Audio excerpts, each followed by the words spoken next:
Shortly before he left his physical body behind, Paramahamsa Yogananda was approached by one of his close American disciples, a woman.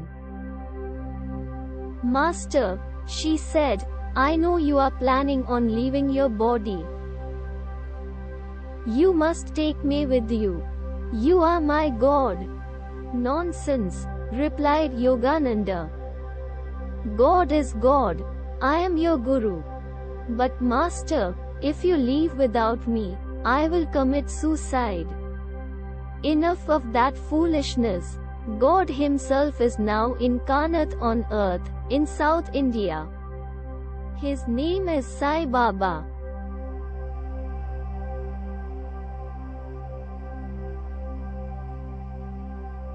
When I leave, you are going to live with him." His prediction proved correct. After Yogananda's death, that devotee spent the rest of her life at Sai Baba's ashram.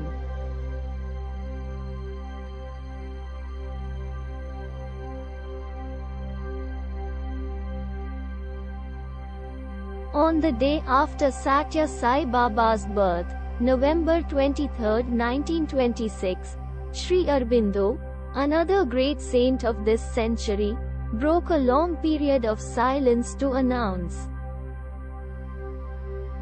23rd November, 1926, was the descent of Krishna into the physical.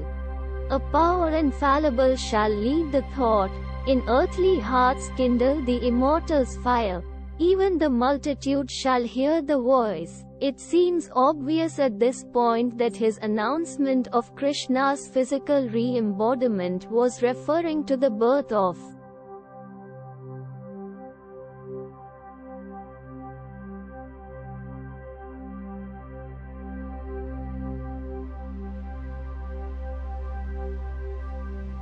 Mother Krishnabai, the self-realized disciple of Swami Ramdas, the great saint of Anandashram, Kerala, told her devotees, "Sai Baba is an avatar, a full incarnation of Krishna. He is Brahma, Vishnu and Shiva together in one form." She recommended they spend as much time in his presence as possible.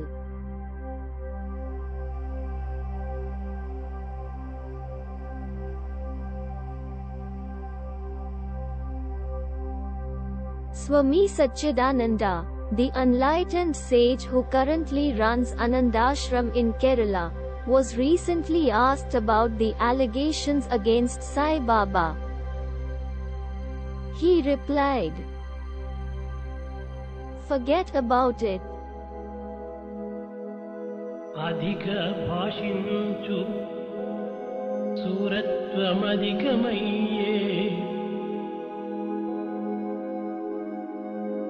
Adhika bhashinchu suratvamadhikamaye